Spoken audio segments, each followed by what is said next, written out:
Un nouveau médicament susceptible d'effets secondaires dangereux. Une famille a porté plainte car ses enfants souffrent de malformations.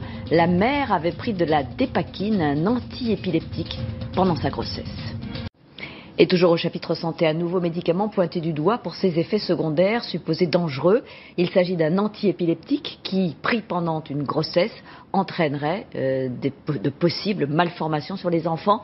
C'est ce qui est arrivé à une famille qui porte plainte aujourd'hui contre le laboratoire qui fabrique la dépakine, ainsi qu'à l'encontre de l'Agence française du médicament. L'enquête de Corinne Lalo, Sébastien Ambert et Laurent Giraudineau. La petite Julie est née lourdement handicapée il y a 10 ans. En cause, un médicament, la dépakine. Sa maman épileptique le prenait, y compris pendant la grossesse. Elle a des troubles du langage, un quotient intellectuel nettement inférieur à l'ensemble des enfants. Elle a marché à 40 mois et à 2 ans et demi, elle se tenait encore, on le voit à travers cette photo, à la table, puisqu'elle était en incapacité de se mouvoir toute seule. Elle est handicapée, c'est un bébé dépakine. Julie n'est pas le seul bébé dans ce cas. 10% des enfants nés de mères sous dépakine présentent des malformations congénitales. 30 à 40% des troubles neurologiques.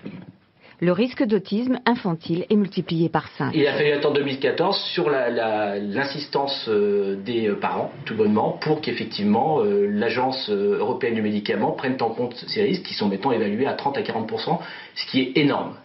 Une association de parents évalue à 30 000 le nombre d'enfants touchés. Plusieurs familles vont porter plainte. Notre position à nous est de dénoncer des faits qui sont graves et qui montrent des défaillances multiples, tant chez les producteurs de la molécule que chez les autorités de santé.